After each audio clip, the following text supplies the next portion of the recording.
Just as our description of vibrations and rotations are very different for polyatomic molecules than they are for diatomic molecules, so too our description of the electronic states and transitions between those electronic states will be different also. In diatomics, we have a particularly simple case in the sense that we can describe spectroscopic transitions between different parts of the molecule in terms of the symmetry of the molecule. Remember, the symmetry of a diatomic molecule, it's basically a cylindrical symmetry.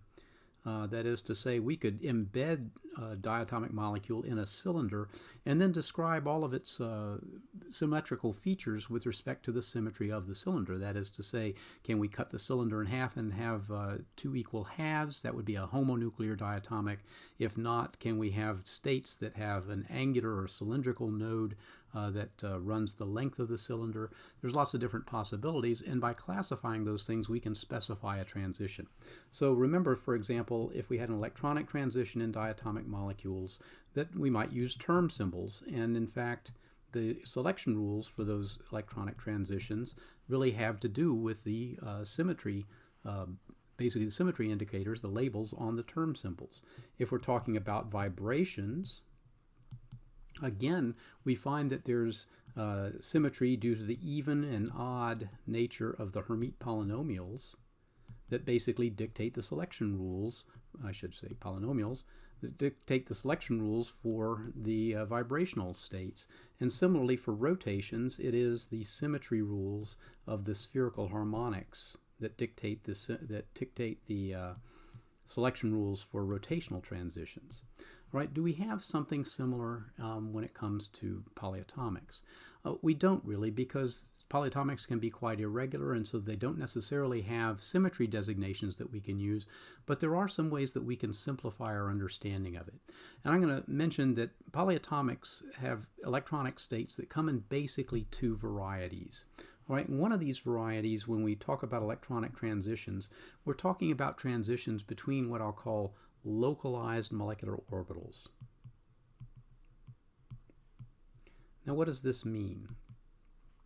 This means that when we write out, or if we were to draw the molecular orbitals for a polyatomic molecule, there are many cases in polyatomic molecules where these orbitals are localized in a particular part of the molecule, maybe localized around a certain bond or localized in a certain region of the molecule.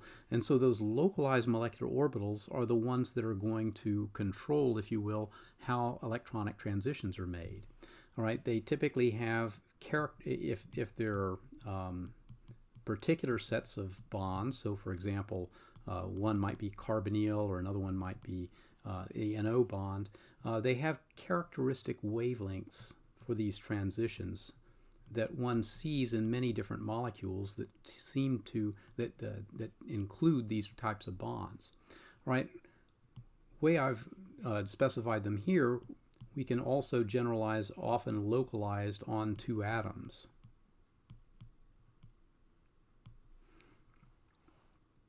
So how can we understand this a little bit better? What I want to do is use an example. I'll use a very specific example to illustrate this. The example I'm going to use is formaldehyde. And the particular localized molecular orbital is the one that has to do with the carbon-oxygen or the carbonyl bond.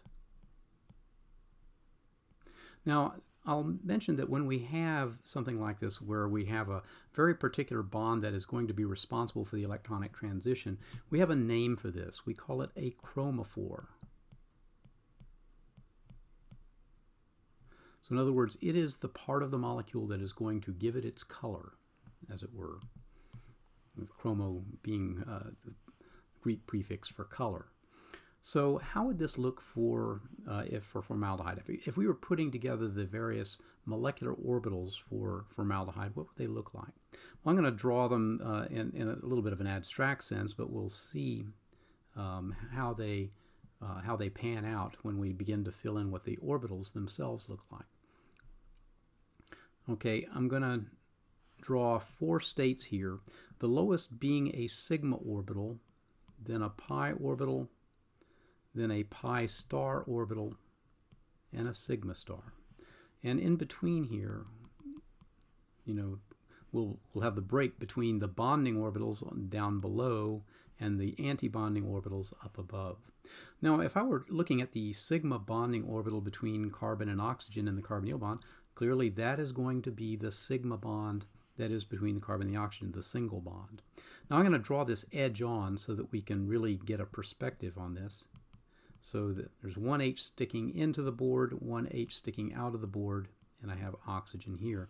And if I were to draw this molecular orbital, it might look something like this. So clearly a sigma bonding orbital has no nodes, no angular nodes, no radial node here, because that would be an anti-bonding orbital. And if I were to color this in, all of this would be essentially the same phase of wave function. All right, so this is what that would look like. All right, for the pi orbital, I think we all have a pretty good idea of what this is, because this is the sort of picture that we draw a lot in general in organic chemistry. But we would have basically an orbital formed between the p orbital on the carbon and a p orbital on the oxygen, and that might look something like this. Now we're creating a pi bonding orbital, and I'm going to color the two halves of this different to denote the two signs. So say the wave function has a plus sign up here and a minus sign down here. And so that's what the pi bonding orbital might look like. Now, in between here, we actually have a non-bonding orbital. And that it would be from the p orbital that is perpendicular to this p orbital, but not along this bond. So let's just call that the py orbital, for example. And so if I were to draw a picture of that, it might look something like this. I've got a p orbital that's sticking out of the board, and then another piece of it that is sticking into the board. So the positive lobe is sticking toward us, the negative lobe away from us. All right, so this one is perpendicular to the orientation of the pi bond over here, and this, strictly speaking, is a non-bonding orbital. So electrons in this orbital on the oxygen atom will just stay there. They are not participating in the bonding of formaldehyde very much at all. Okay, when we get to the pi star orbital, now we're talking about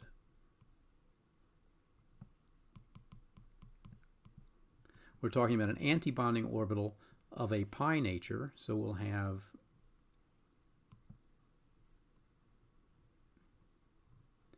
have four lobes, a node in the middle, which is why this is an anti-bonding orbital.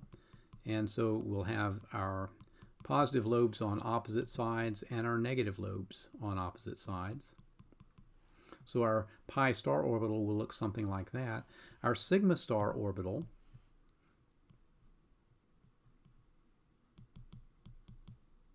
will look just as other sigma star orbitals do. We'll have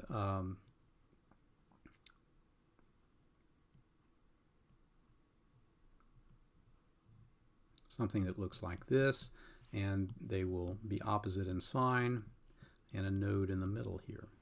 All right, now one thing I didn't draw very carefully, but I could have done to really enhance this diagram, is that one generally finds, for example, in the bonding orbitals, the oxygen atom has its atomic orbitals closer in energy to the bonding orbitals. Remember that oxygen has a stronger effective nuclear charge, so its atomic orbitals are going to be lower in energy down where the bonding orbitals are likely to be.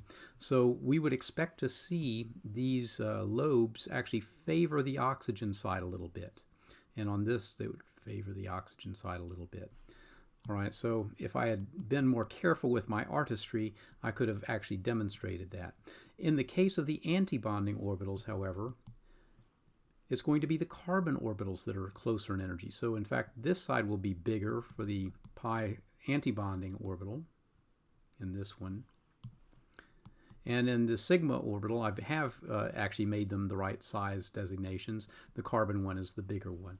So we can see that things are a little bit different than they would be, for example, in a diatomic molecule, but we can get a sense that there's something very similar. So in other words, even though this is part of a larger molecule, this carbonyl bond forms orbitals that are very much like the ones we would find in a diatomic molecule. Now, I should mention that the way we typically specify the different possible transitions in here is by referring to the types of orbitals they initiate in and they end in. So for example, in this carbonyl group, we're typically going to have an electronic configuration that fills the two bonding orbitals. That's why it forms two bonds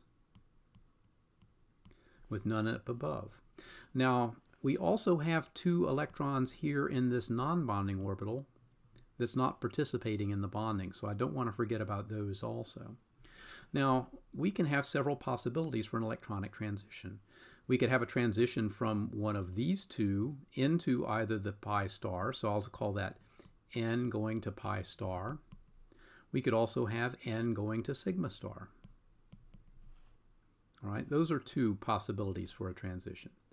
I could also have a transition from this highest orbital that is bonding, a pi orbital, into pi star. I could also have a transition from sigma into sigma star. Okay, these would obey all of the appropriate symmetry rules that we have here.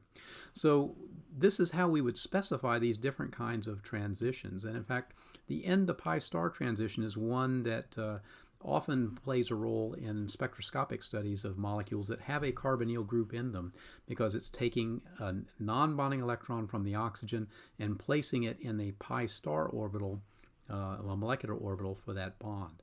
All right, so when we have localized bonds, we can generate some understanding of what's going on in these electronic transitions, but this is not the only possibility for polyatomics. We've actually seen in the previous lesson that we can have delocalized molecular orbitals also.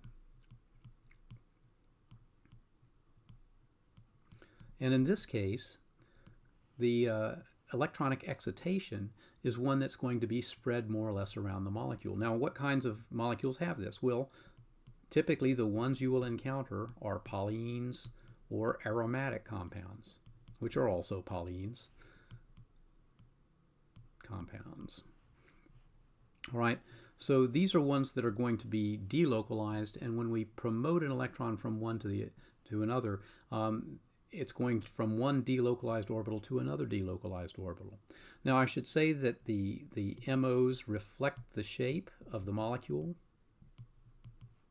So if the molecule is symmetric, then we'll have some symmetry rules that will dictate the electronic transitions for these. When we do this electronic excitation, or I should say the transition, can distribute charges and changes to remote parts of the molecule.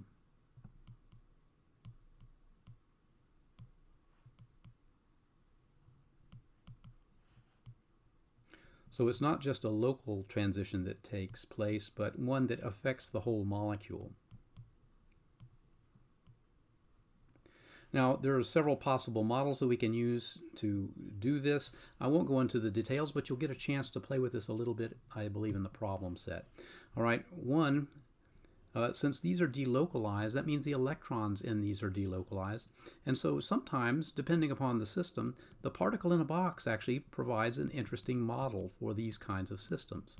Because remember, in the particle in a box, the electron is delocalized across the entire box. So we can use that as a model, if you will, a very crude model for systems that are like this. If we want something that's a little bit more sophisticated, we can always use the Huckel model for polyenes. And here we'll have explicit expressions for the energy levels in terms of two parameters. And if we're able to determine values for those parameters, we can get some actual numbers to depict the energy of the transition. However, I would caution you that those numbers are not necessarily going to be quantitatively very accurate. So this has been a very quick overview of electronic transitions in polyatomics. I think the main thing to take from this is that we can have localized molecular orbitals and delocalized molecular orbitals, and these lead to different sorts of arrangements where we can describe what's going on in these molecules. But in any case, polyatomic molecules tend to be a little bit more challenging than diatomics when we talk about this sort of transition.